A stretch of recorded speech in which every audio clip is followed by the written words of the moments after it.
Okay, this mimer was delivered by the Rebbe on Parshas Yisro in the year 1984, and that's significant.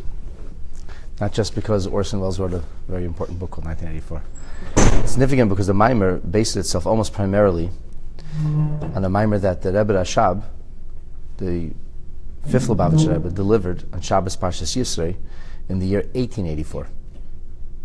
So kind of it seems like the Rebbe was like bringing something to fruition. You know, after 100 years, there's this Kabbalistic idea of the number 10 and 10 times 10, which is 100. Because the interesting thing is that the mimer that the Rebbe bases this mimer on is not extant in manuscript. We don't have the copies. It was never printed. The Rebbe Maharash had only passed on just a little more than a year earlier. The Rebbe Rashab had demurred and refused to consider replacing his father, although he was teaching Chassidus already. He was like Moshe and Aaron. He had an older brother named Zalman Aaron, and he didn't want to kind of invade on his older brother's territory. And yet he was still delivering Chassidus. He was teaching Maimarim. He delivered a mimer. And like I said, the interesting thing about this mimer is it's based on that mimer. It's based almost like on a mimer that we don't have. We have only in theory, not so much in practice. But the thing is that there was a mimer much later on from the same Rebbe in 1918, which is very similar to the mimer of 1884. And the Rebbe kind of pieces together the probable thrust of that original mimer and then takes it in a fascinating new direction. And it's a very short mimer. All this is packed into a very short mimer. So with that little preface, and everything I'm saying is that's my own understanding. I could be wrong.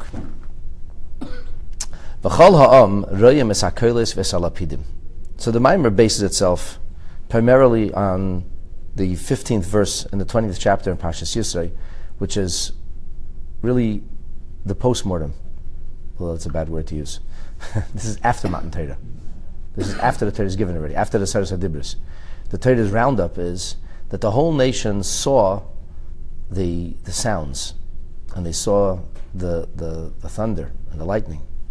There's Kol HaShofar, they saw the sound of the shofar, and the mountain smoking. Vayar ha'am, the nation saw this. Vayanu'u, and they were moved, or they trembled. Vaya'amdu mirachik, they stood from far away. Now, even though the mimer begins with Chol ha'am ro'im es hakolos, this mimer does not come primarily to explain the idea of the sounds. Why were they seeing sonic booms? That's not really what the mimer comes to do. The mimer comes to talk about the vayanu vayamdu mirachik. It's the idea of being far away, the idea of their response, the reaction to this incredible event. And the opening thrust of the mimer is primarily not about the idea of the sounds, what the sounds represent. There are other chassidus, other maimarim about that, and other sichos about that. But here the emphasis is on the opening volley of this mimer is, what's all the fanfare about? If there's noise, we're assuming that there's fanfare. And so the Rebbe begins, he says, there's a famous charitable analysis of these verses by the Rebbe's predecessors. And also the Rebbe references, he speaks about this mimer that had been delivered exactly 100 years earlier. The tzarich lahavin, one of the things that we really need to understand at this point, a question that kind of arises, Mahu inyan hakolos halalu. What's up with these noises? But the question is not going to be about the noises.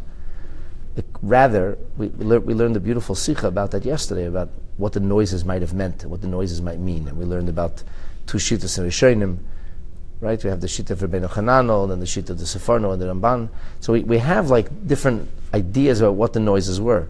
But the question really here is more accurately termed in this mimer, why all the fanfare? Why the fanfare? What happened here? Everything that's spoken about at Har Sinai, everything that the world calls the proverbial 10 Commandments, we refer to as dibros, as statements. These are all simple things. Don't murder, really? I need to have light and thunder and action to tell me don't murder? Most people don't murder. Don't commit adultery. Most people know it's wrong. Even in our sick and sordid society, it can still bring a politician down. Well, kind of. What's the big deal? In other words, the premise is that if there was a lot of noise and a lot of fanfare and a lot of sonic booms, it must be a very big deal. And the question is, what's the big deal? These are simple things. You shouldn't murder. Don't lie in court. Perjury. Come on, everybody thinks perjury is wrong. These are ostensibly simple things.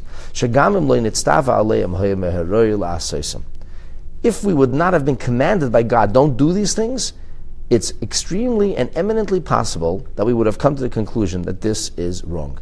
Many societies came to that exact conclusion. This is encapsulated by the maxim of our sages, which is found in Maseches Eruvin. That over there, the Gemara on the 100th page of that Maseches, the Gemara says, if the Torah had not been given, we could have learned modesty from a cat. Cats are very modest. Apparently cats can teach society these days a thing or two. But modesty is, it's almost like an anthropological phenomenon. There are societies that are modest, and then societies that are immodest, and it swings. It goes one way or the other way. Our society now is swinging actually in a direction of modesty for very strange reasons.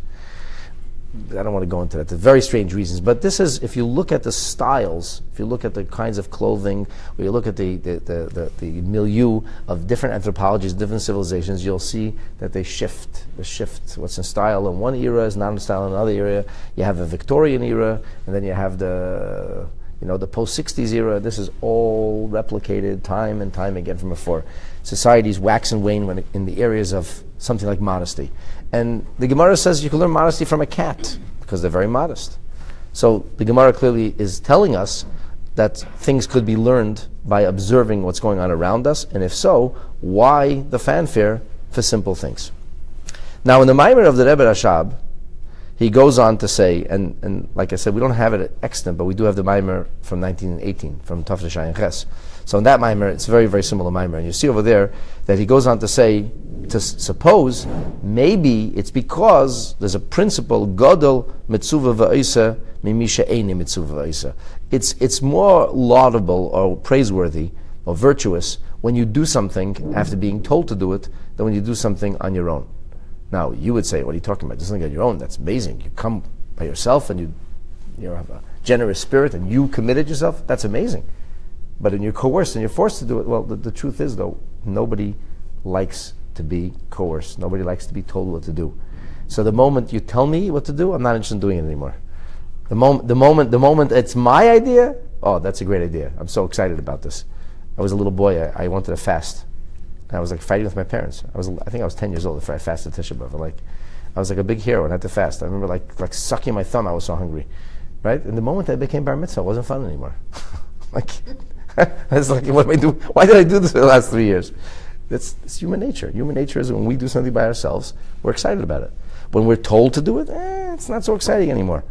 So the Rebbe Rashab suggests, maybe that's the big deal here. Yes, these are simple things. We could have come to this on our own volition. Had we done so, we would have been interested in it. When you're telling me to do it, I'm not so sure I like this anymore. Now it requires some subservience. Now it requires me to put my own set of ideas and ideals, my heart and mind aside. So that's like a supposition that the Rebbe Rashab proffers. And he says, maybe, there's something to that.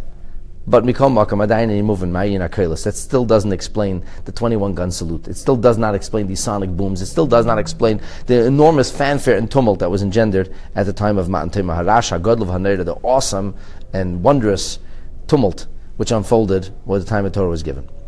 Ubefrat, again, emphasizing Shem Dvarim Pshutim.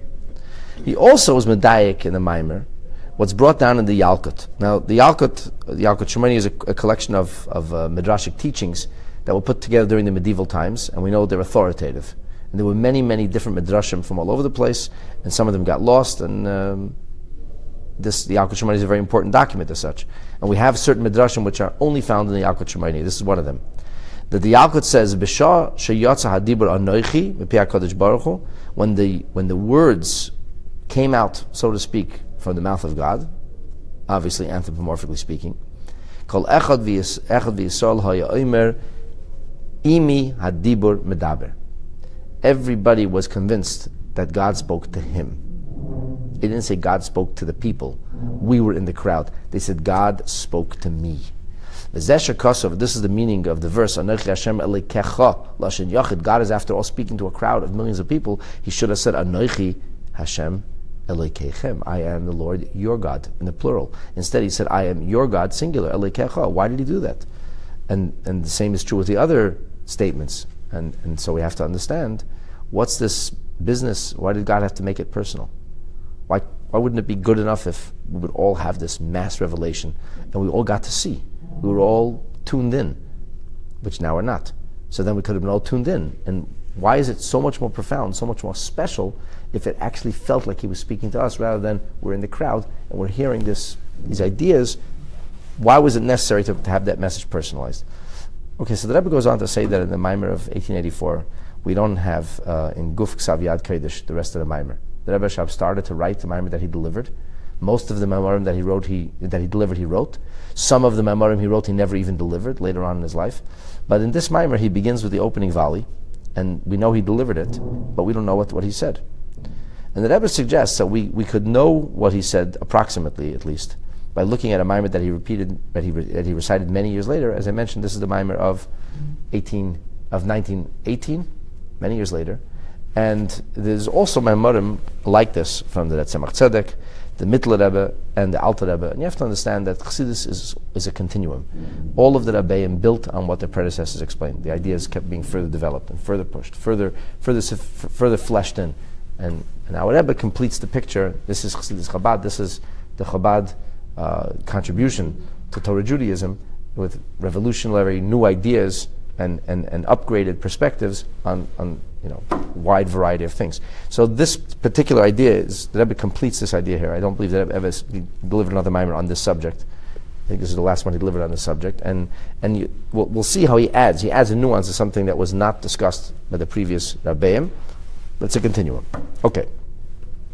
So the Rebbe in his Maimer would usually begin by saying the Nikud of the beer. Here's the kernel of the explanation that was given by my predecessors, and then the Rebbe will kind of bring that together and take it forward. The Kudas Habir in the Maimarim of the Rabbeim is that Matan Torah was an event in which there was something called Hamshachas HaAtzmos Begilui. So there's levels of divinity that we speak of. We have some kind of understanding. We're able to have some kind of terminology. We can describe something about godliness. And then there's a level of godliness where we don't have any descriptive terms. It's just called the essence of divinity, essence of God. And of course, you know that tzimtzum, God's diminishing his light, is necessary for us to be able to appreciate some level of divinity. If God would give us all the light, we'd be dazzled, we would be blinded, we wouldn't exist, in fact. And the challenge, or maybe the accomplishment of this whole business of creation and giving the Torah and eventually Mashiach coming, is that in the end, Atzmos, the essence of divinity, will be revealed, and we will still be here. We'll still be able to, which we don't understand how that's possible even. But at any rate, at Matan Torah there was Hamshachas HaAtzmos, and the Rebbe adds Kefisha Shayech Hagilui Ba'atzmos, as much as there could be a Gilui in Atzmos, because Atzmos really can't have Gilui. Almost the terms Gilui, which means revelation, and Atzmos is almost oxymoronic in nature. So as much as it's possible to use that kind of terminology. The Inyan Zeh Nifl B'Matan Torah, this was accomplished in Matan Torah. Why? Why Matan Torah? Well, so here's a well-worn approach, something which is discussed really again and again and again throughout the doctrines of Chassidus, and especially in the Torah of the Rebbe, that we base our understanding of Matan Torah on this Maimer in the Medrash Tanchuma, and Parshas Va'era, which is also found in Shmos Rabbah, the Medrash Rabbah, and the Maimer basically invokes this metaphor of Elyonim and Tachtonim, upper worlds and lower worlds. We have discussed this in many classes in the past. In fact, this week we talked about it, or at least more than once during the classes we've been studying together. So there's this superior or elevated kind of reality, and then there's this lower reality, and there's a schism, a break they cannot meet. And Matan Torah changes that.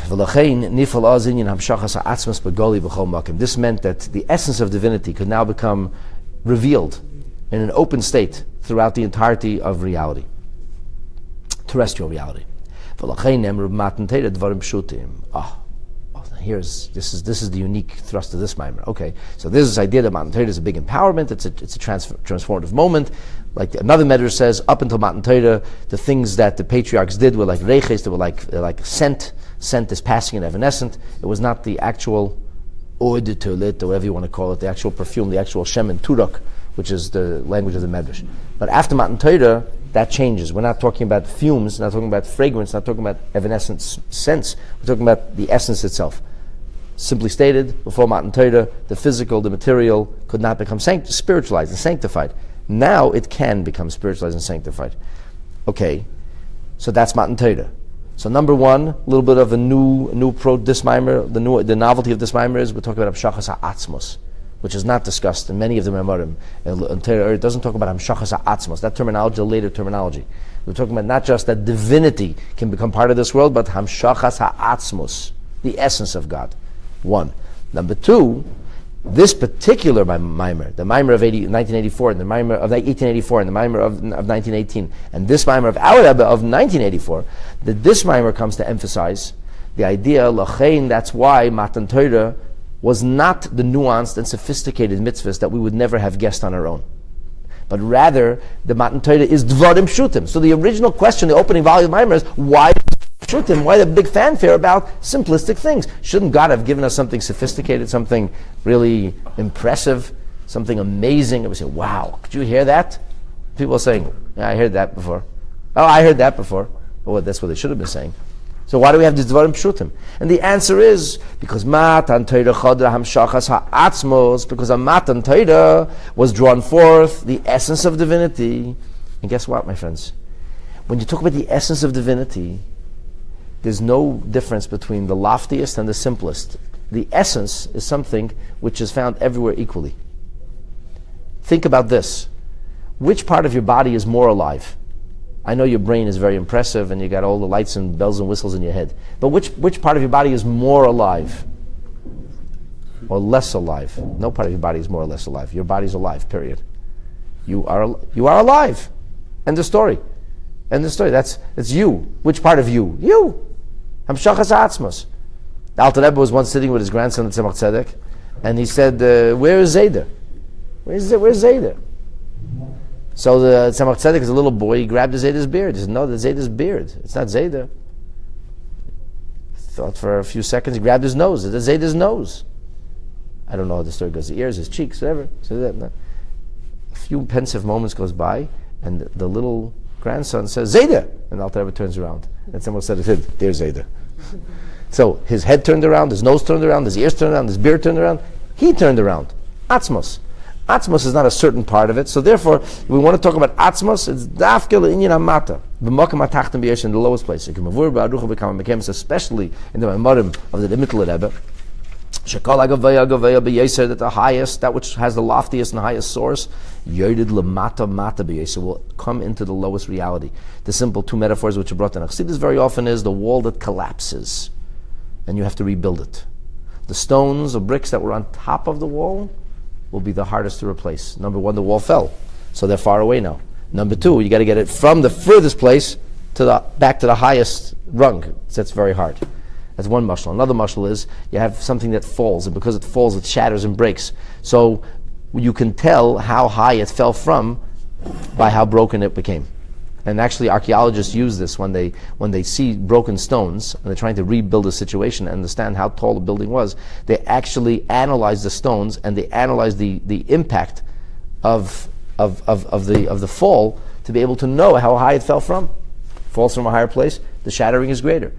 Humpty Dumpty will be harder to put together if he falls off a 10-story than if he falls off a 1-story.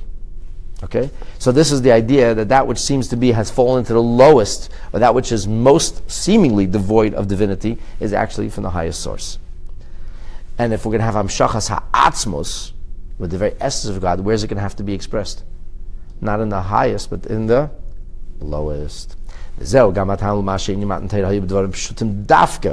not why Matan Torah could also be Dvarim Pshutim. No, Matan Torah is Dafka, specifically, emphasis. It's got to be simple things. Mishum shaham shachas ha'etzem hi b'dvarim ha'tachtoinu pshutim b'yeser. Because that's where you see, in the simplest, that's where you see the most profound. Hein b'chlalos ha'elamus, this is true with our description of the gestalt of the worlds, if you will. in general. In the world our world, which is there is no lower reality than it. Especially in this world itself. So our world is the lowest of all worlds, and then in this world itself, we have the Dvarim Pshutim, the simple things, which are the lowest iteration of the lowest world. Is that the sounds? We didn't get to the sounds yet. Now we're just trying to establish why Matan Torah was about simple things. That's what we're trying to establish now. The Rebbe adds now something new via Shleimar. Perhaps you could suggest the Zehu Gam Kain Mashanemar b'Matan Torah Vayidaber Elikim Eskol Advarim Meila. That's why it says when God spoke, it says Vayidaber Elikim, which the Shem Elikim, the Yeshleimer Shapirusha Leimer Kan. What is the Leimer over here? Shahagashmi v'Hatachten Atzmei Nase Ha'Omer. That the lower reality itself became, the Rebbe said in Yiddish, Azoger. You know, like, you also have an opinion? Who are you? When somebody has an opinion, it becomes, now I'm a somebody, I have an opinion. And before I didn't have an opinion. So what the greatest teacher is the teacher who can get everybody not only to acquiesce or to bow their heads in submission and say, yeah, okay, I'll take that, but rather to get everybody to have an opinion about it. That everybody actually feels that they get to own it. And because they own it, and because they've learned how to start thinking, that they actually have an opinion about it. If you have an opinion about something, that means that's something that it's close to you, it's dear to you. Most students in university have no opinion about what's being said. They could care less about what's being said. That's one of the differences between the university and the yeshiva. In the yeshiva, you're not supposed to study about academic subjects. In yeshiva, you're studying about the Torah. It's God speaking to you, or at least that's how you're supposed to study. So if you're not thinking about God when you're learning Torah, you're missing the whole point. That's what Alter Rebbe says in Tanya. You have to constantly stop what you're studying and remember that you're talking about Hashem's Torah now. The point being is that even the tachten should become lamer. That the tachten, the lowest level, should become azoger. Then there's two ways you can have amshachas atzmas. You can have amshachas atzmas where amshachas atzmas is revealed. How about the realm or rubric in which it's revealed? They don't know what's going on. They're totally overwhelmed. There's atzmas, but they haven't been brought into the process. But if you bring them into the process and you explain things and you make them a part of the process, then all of a sudden they have an opinion. All of a sudden they're part of this. But that's what you wanted. You wanted their buy-in. You wanted them to become a part of this because then they own it. And this is what Hashem is showing us, that when He gave us a Torah, He gave us some shachas atzmas, He wanted us to own it. So that's the Rebbe's chiddush here is that this is the idea of lamer. It's not just in the Dvarim Pshutim, not just that atzmas has to express itself in the simplest rung of reality, but that the simplest rung of reality responds to it, becomes a part of this. This is all the nation saw. And then the emphasis here is not on the sounds, as I said, but rather on the vayar ha'am vayanu vayamdu mirachik. They saw and they stood far away. Shezeh hoya me'ein kalila hamshachas ha'atzmos. Why is it important for the Torah to tell us they ran away or they were far, or they were at a distance? The Rebbe says something very profound now. Fasten your seatbelts. How can we become more worthy of receiving atzmos? How can we become a convention, an appropriate vessel for something that is actually beyond us? The answer is by being less us. That's the answer. So, for example, if a person is going to study a particular discipline, the more experience they have with that discipline, the better they're going to be able to understand it, because it's a continuum. It's a building, one level, the next level. And then we're sometimes talking about something which is vastly different. It's new. In order to be able to grasp that, you actually have to forget about what you know before and come with a whole new perspective, a new slate. It's like the guys who were studying one level of computers and then everything changed. They had to actually forget what they learned before because it was getting in the way. It'll say, forget what you learned before, this is a new approach. It's a new system. It's a whole new system. The point is, you can't really prepare for atzmos, because atzmos is not something that makes sense. It doesn't make sense it should come to us. It's not something which fits into the system. It shocks the system. It melts the system. But there is some kind of preparation we could have done, and that preparation is, even though there can be no vessel, no convention, no envelope can contain atzmos. It's a meltdown situation. You have to, in some way, so to speak, match yourself, marry yourself to this new reality, you have to put yourself into a state of corollary.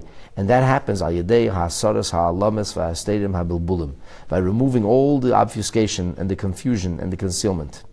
V'al derech ha'mavur, like it's explained elsewhere, Makemacher. This is found in L'Kutei Torah Shir Hashirim. Be'inyan gimel bechinas isarusid leila. A very important principle in our Avodas Hashem is this notion that we get awakened. Sometimes we don't know why, but suddenly there's an awakening. Something is shaking us. Something is trying to bring us home. And we believe that these subliminal messages are sent from on high, and every neshama gets them. Every neshama sometimes even hears them. So there's two things. There's something called isarusid l'sata, an awakening from below. We reach out to God, so God responds in kind. And then that engenders isarusid leila. And sometimes there's isarusid leila, an awakening from on high, that engenders a response from us, isarusid l'sata. So the Alter Rebbe says that there are three levels of isarusid leila. There's isarusid leila hakaydemes isarusid l'sata. There's the awakening from on high, which engenders an awakening from below. And then there's the isarusid leila hanimshachas al yedei isarusid l'sata. Then there's the awakening from on high, which is engendered by an awakening from below. We reach out, Hashem responds to us. And then there is a different kind of isarusid leila. There's a different kind of awakening. There's isarusid leila, which is l'mayla mi isarusid l'sata. It's an awakening from on high that cannot engender a response because it's beyond us. It's actually beyond us. So if it cannot engender a response, what possibility do we have of relating to it? And the answer is that godliness can only be found in a whole reality rather than a jagged and broken reality. That's why it's so important for us to have shalom amongst each other. In order that this awakening from on high should happen, that the place, the space, so to speak, where this is going to come, has to be shlim, has to be whole. Even though it can't bring it forth. It's an isarusid le'ela, an awakening from on high, we can't bring forth. But what we can do is be ready. That's what we can do. That it's connected to this, so to speak, the space. And that's what the idea, the Rebbe says, imports that idea from L'Kutei Torah Shir Hashirim into our discussion here today. And he says, that's what we're talking about when we say Hamshachas ha'atzmos. The Hamshachas ha'etzem is Shagam lozeh tzorach ha'asora v'ha'alamas v'astedim b'albulim. You have to at least remove the white noise. You have to remove the confusion. You have to remove the obfuscation at least. You have to be prepared to receive this. Why? Hashem's presence will only be in a whole place, so to speak, a place that's available. That's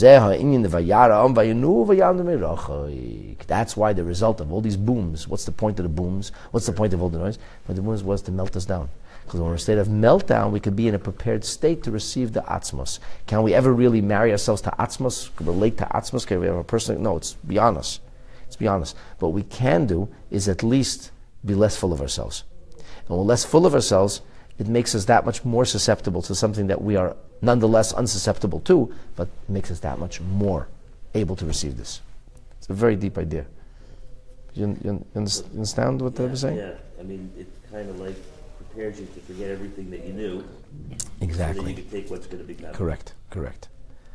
And the Rebbe connects this in his mimer then, the Rebbe pushes this further, connects this to the whole idea of, in order for there to be creation, there had to first be a big tzimtzum, there had to first be a removal of Hashem's light. So before the light comes down in measured amounts, small measured amounts, first had to be a total removal, in order for there to be a possibility even for any kind of development. And the Rebbe says that there's another mimer from the Rebbe Rashab, that in which the Rebbe Rashab connects this also to Golus. That the reason that we have the difficulties and the travails and the challenges of Golus, which oftentimes are so debilitating, they seem to melt us down altogether, but that altogether, that meltdown that comes through Golus, actually prepares us for Geula, which goes back to the original paradigm of Golus Mitzrayim, through which came Matan Torah. So it kind of all ties together. And the bottom line is, the less this will be about us, the more successful we'll be. The more it's about us, the less successful we are. We are our own worst enemy. We create the problems. Because for Hashem to be able to work through us, like the Rebbe says, we should become a zoger, that we should buy into this, we have to be able to transcend our own minutiae, our own agendas, and be prepared for something that's far greater than us. But you said that the problems are the beginning of the solution. Because if it wasn't for the problems that we have, in this mimer, the problems are the solution, or at least prepare us, make us able to receive the solution. It's like a person has to be in a state. Well, that's connected to Maimer about the Yud. It's a person has to be in a state of awareness that he doesn't know in order to get to the next level. But as long as you keep coming with the old knowledge, well, I know that already, then you never be able to get. You have to be able to get there. So, simply stated, what's then the thrust of this Maimer? What's the primary thesis here? The thesis here is that the Torah after Matan Torah, after the Torah is given, Torah goes over the details, says that they saw the booms and they saw the sounds and so on and so forth. And here is the first time we hear Vayara'am, they saw it, Vayanu, they were moved. Vayam Mirachik, they ran far away as they felt totally overwhelmed. But that overwhelmedness was necessary in order for Hamshachas Ha'atzmos. You got it?